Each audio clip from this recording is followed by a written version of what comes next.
It was a special day on the Southern United Railroad. Taylor, who had been away for repairs after an accident, was finally coming home. However, unfortunately, this meant that Nia had to leave.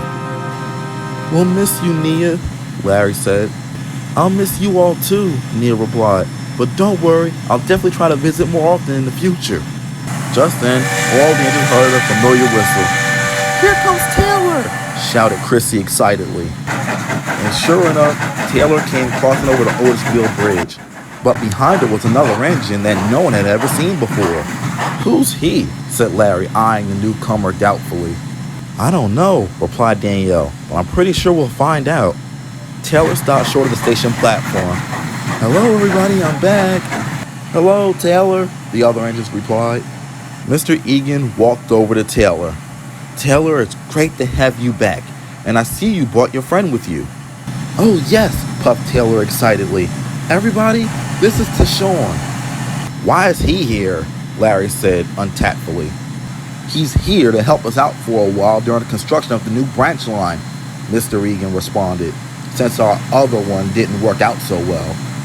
After a few minutes, the other engines thanked Nia, said goodbye, and she departed. Then Taylor and Tashaun left the station. The others began talking, except Larry, who just sat in silence. Now, Taylor has talking to Larry since she's been back. But for the past few days, when Larry would see Tashaun and Taylor together, he would whistle a friendly hello to Taylor, but Taylor wouldn't whistle back. This made him upset and very cross. One day, Larry found Taylor in a sighting. "Taylor, I have a question," he asked. "What is it, Larry?" she replied. "How did you and Tashaun become so close?" "Well," sighed Taylor, "he was sent to the works the same time I was, and we were right next to each other, and we got along pretty well. And then when we got word about that diesel that came here to help you guys out, the manager at the works decided that he should send Tashaun back with me, since we got along so well and he's a good worker." "Oh, but probably not as hard as me," Larry said quickly. Taylor just ignored him. "You know, Larry, I'm actually pretty glad you accidentally left that switch open and I had my accident, because if I hadn't had my accident, I never would have met Tashaun." Larry was furious, and before he could answer, Taylor puffed away. Of course, Taylor was only teasing, but Larry was livid. 2 days later, Larry had to go to Denver to collect some freight cars bound for the Navy Yard, where he needed some coal. He was backing up to get the coal when Malcolm came over. "Larry, don't use that coal," he called out. "Why?" asked Larry. "Because that's a bad supply we got this morning. That's why I'm going to help Stacy now. She can't make it up the hill, and Drew can't push the train on his own. Use the ones at the back of the sawmill." "Whew, well, thank you for warning me, Malcolm," Larry said. "You're welcome," Malcolm smiled, and he puffed away.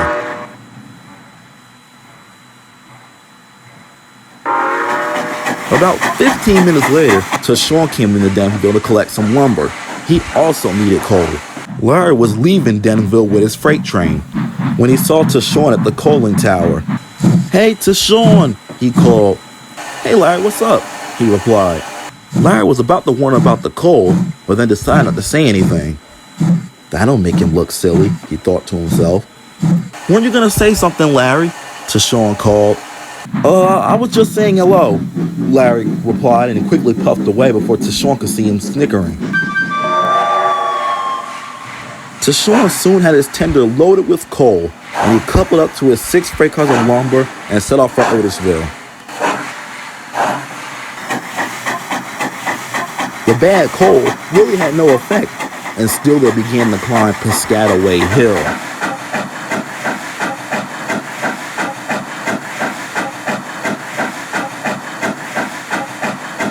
He was struggling up the hill. He only had 6 cars in tow, but it felt like he had 50 behind him. Come on, Tashaun groaned as he strained up the hill. Just then his fireman smelled something. "You smell something burning?" he said to the driver. "It's probably Tashaun's firebox," said the driver. "No, it's not a coal. Well, I smell the coal, but I smell wood burning too," Tashaun and his crew looked back and were horrified.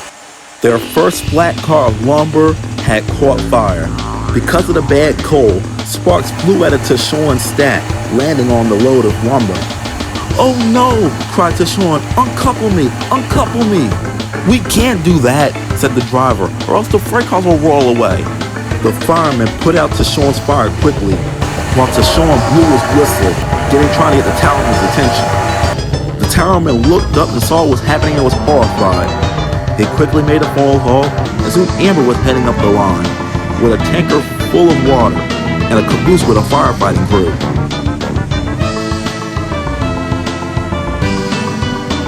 It took a while, but soon the fire was out.